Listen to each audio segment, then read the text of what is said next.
Cerita ini dimulai dengan memperlihatkan Spencer dan Warren, yaitu dua sahabat yang saat itu sedang mengubah penampilannya menjadi orang yang lebih tua. Semua itu mereka lakukan demi sebuah rencana besar, yaitu mencuri satu buah lukisan mahal seharga 12 juta dolar. Dan di pagi itu, sesuai dengan apa yang telah mereka rencanakan, mereka pun berangkat menggunakan minibus ke sebuah perpustakaan kampus. Sebelum kita lanjutin, kita tarik mundur dulu ceritanya. Rencana besar ini bermula ketika Spencer masuk perkuliahan di tahun 2003. Spencer ini adalah seorang yang sangat menyukai seni dan mencintai sebuah karya. Ia berharap suatu saat seni bisa menjadi salah satu hal yang berharga dalam merubah hidupnya. Spencer mempunyai seorang sahabat bernama Warren. Warren ini bisa dikatakan bukan seorang remaja yang baik, guys. Ia selalu punya ide-ide gila seperti mencuri daging di gudang sebuah restoran. Hampir saja aksi nekat mereka itu tertangkap oleh pemilik restoran. Tapi ya biarpun begitu, mereka berdua tetap merasa bahwa semua hal yang telah mereka lakukan adalah sebuah hal yang sangat membahagiakan. Ya pada dasarnya mereka tak lebih daripada ingin kelihatan keren. Dan suatu malam, Spencer menceritakan tentang pengalamannya tadi siang di perpustakaan kampus. Ia dengan sangat antusias menceritakan tentang sebuah buku yang berisi lukisan-lukisan karya pelukis terkenal. Warren pun cukup tertarik menanggapinya. Namun ya sepertinya bukan tertarik tentang seninya, tapi lebih tertarik bagaimana untuk mencurinya. Ia pun bertanya-tanya tentang letak dan juga kondisi tempat lukisan itu disimpan. Tapi setelah semua dijelaskan, tentu saja hal itu tidak bakalan mudah karena semua harus terbentur oleh berbagai fasilitas keamanan yang tentu saja akan cukup menyusahkan ide gilanya itu. Si Warren ini guys, kalau udah punya ide atau keinginan, ia tak pernah bisa melepaskannya begitu saja. Sejak malam itu, ia pun mulai meneliti bagaimana cara melakukan perampokan yang cerdas dan juga bisa berjalan mulus. Bahkan ya, namanya juga anak muda, dengan rasa penasaran yang tinggi, mereka mencoba belajar merampok dari menonton film. Sebenarnya Spencer di sini kurang yakin dan hanya ikut-ikutan saja, akibat Warren yang terus-terusan memperlihatkan antusiasnya tentang keberhasilan perampokan yang akan mereka lakukan. Lebih jauh lagi, akhirnya Spencer pun mulai menjalani semua rencana yang telah Warren susun. Ia mulai menggambar peta kantor perpustakaan, sementara Warren mengamati jam berapa saja keluar masuk para pekerja kantor. Nggak sampai di situ saja, Warren juga telah menyiapkan cara untuk mencari seorang penadah. Di suatu malam, ia pun mendatangi kenalannya yang biasa ia minta tolong untuk membuatkan KTP palsu. Di sana Warren pun mendapat satu alamat email yang menurut orang itu bisa menghubungkan Warren dengan si penadah barang-barang antik. Nah, setelah mendapatkan balasan untuk melakukan pertemuan, mereka berdua pun langsung berangkat ke kota menuju tempat yang telah ditentukan. Dan seperti biasa, jiwa muda mereka tetap sama guys. Sesampainya di kota, mereka pun bersenang-senang dulu, pergi ke klub malam dan menghabiskan malam itu dengan pesta-pesta sebagai syukuran atas rencana mereka yang semakin berjalan mulus. Esoknya tepat di hari Sabtu 14 Februari 2004, Warren pun bertemu dengan seseorang dan lagi-lagi ia hanya mendapatkan alamat email. Spencer pun di sini mulai ragu, apalagi mereka telah membayar 500 dolar kepada orang tersebut. Namun Warren meyakinkan kalau alamat email yang ini adalah si penadah asli yang akan membeli lukisan mereka nantinya. Dan benar saja, setelah dihubungi, mereka pun akhirnya mendapatkan balasan. Balasan itu ternyata mengharuskan mereka untuk melakukan pertemuan di Belanda. Spencer di sini kembali merasa ragu karena ia merasa tindakan mereka semakin jauh, ditambah lagi dana perjalanan ke Belanda juga sangat mahal. Dan saat akan membaca surat balasan itu, Warren pun langsung membakarnya sebagai upaya untuk menghilangkan barang bukti. Beberapa hari kemudian, ternyata kondisi keluarga Warren tak bisa lagi dipertahankan. Ia cukup terpukul mendengar kabar kalau orang tuanya akan bercerai. Ia mulai tak bisa dikontrol dan terlihat mabuk-mabukan untuk melampiaskan rasa kecewanya. Melihat hal itu, Spencer pun sebagai sahabat yang tak mau menambah kecewanya, akhirnya memutuskan kalau dirinya akan mencarikan dana untuk Warren agar bisa pergi ke Belanda.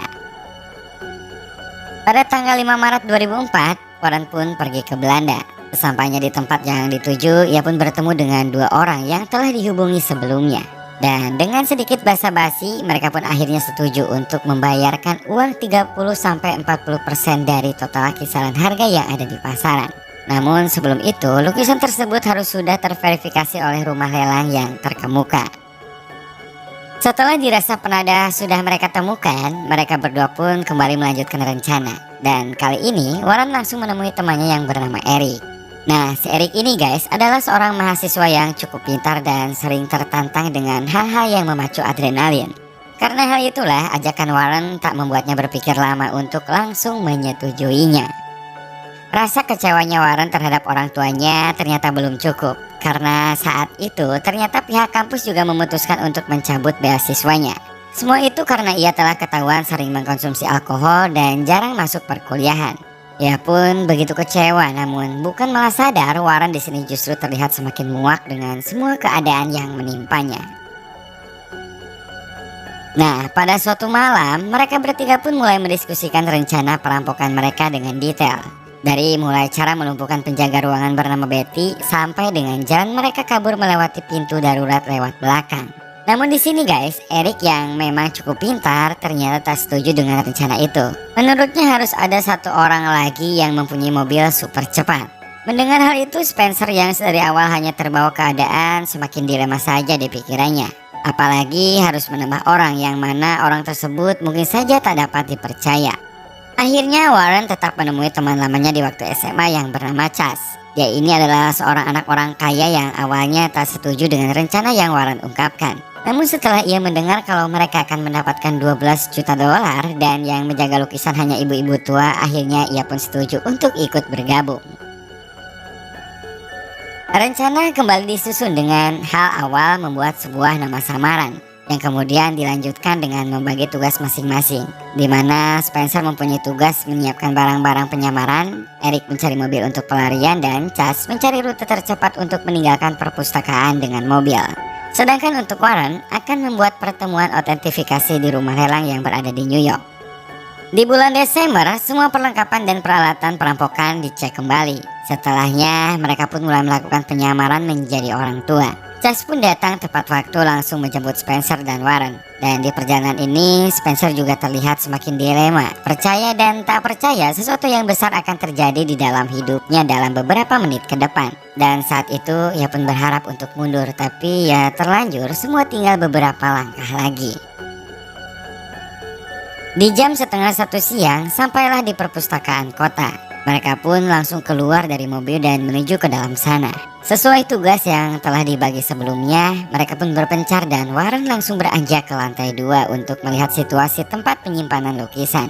Dan ketika sampai di depan ruangan itu, Warren tiba-tiba terhenti dan mendadak bingung karena ternyata guys di ruangan itu sedang diadakan rapat. Ia pun mulai panik dan langsung menyuruh Chas yang akan menyusulnya untuk membatalkan misi. Spencer dan Eric juga mulai heran dengan keadaan yang terjadi. Di sini sebenarnya Chas menyarankan untuk satu orang menunggu sampai rapat itu selesai sementara sisanya akan menunggu di mobil. Namun lagi-lagi ya, karena benar-benar masih panik, gak ada satu orang pun yang mau menunggu. Bahkan Spencer pun langsung nyelonong aja keluar untuk meninggalkan mereka guys.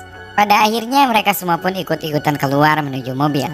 Dan di perjalanan itu rupanya juga Eric berpikiran sama dengan Spencer. Mereka lebih merasa senang karena perampokan telah gagal, yang mana kini hidup mereka bisa kembali normal. Tapi beda dengan Warren dan juga Chas, mereka terlihat sangat kacau dan tak bisa menerima kegagalan yang terjadi barusan. Di tengah perjalanan itu Warren berhenti untuk membeli sebuah minuman. Dan di sana ternyata Warren langsung kepikiran untuk menelpon perpustakaan. Dari sanalah akhirnya ia mendapat informasi kalau esok hari keadaan perpustakaan akan kembali seperti biasa dan perampokan bisa dilakukan lagi. Seperti yang selalu ia rasakan dari awal, dilema antara untuk melanjutkan atau mundur pun terus saja menghantui Spencer.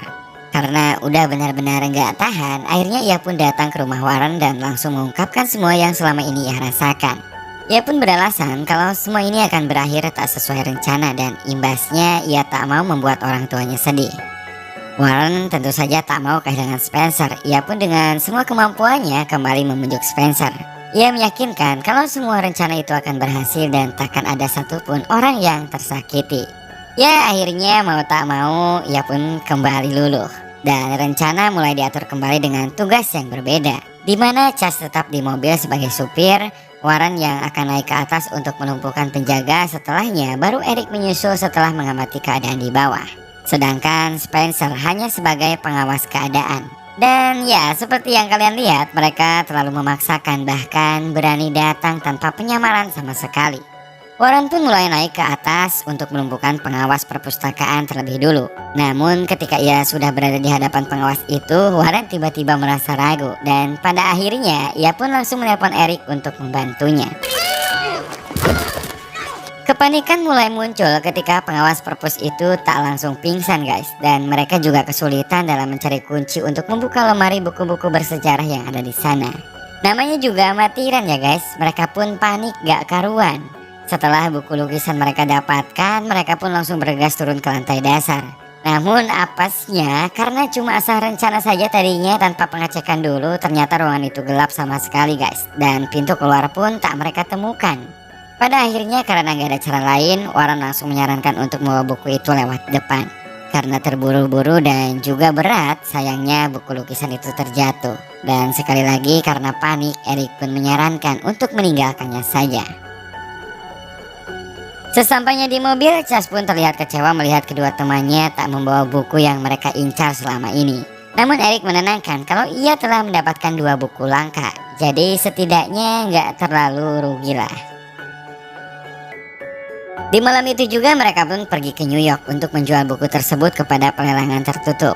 Dan selama di perjalanan mereka mendengar kalau aksi mereka tadi telah menjadi kasus yang paling berani. Untungnya di malam itu pihak kepolisian ternyata belum benar-benar mengetahui siapa saja pelakunya, karena nyatanya CCTV di perpus tidak ada. Sesampainya di New York, Spencer dan Warren pun langsung bertemu dengan seseorang. Di sana mereka beralasan kalau buku tersebut adalah warisan kakeknya. Namun karena buku tersebut sangat langka, seorang itu pun jadinya perlu menghubungi dulu atasannya. Dan bodohnya, Spencer di sini malah memberikan nomor HP-nya sebagai kontak yang orang itu minta. Begitu sampai di mobil, Chas yang tahu hal itu terus saja langsung marah. Menurutnya, kesalahan besar memberi nomor pribadi dan itu sama saja dengan menyerahkan diri. Bahkan saking kesalnya, Chas pun sampai menodongkan pistol ke arah Warren yang terlihat malah sok tenang. Sejak malam itu, hari-hari selanjutnya mereka jalani dengan rasa takut. Apapun yang mereka lakukan, mereka tahu kalau cepat atau lambat kebebasan mereka akan direnggut. Rasa menyesal pun sudah percuma dan tak mungkin keadaan bisa kembali seperti dulu. Akibat sesuatu yang konyol, satu persatu di malam itu pun mereka mulai diciduk.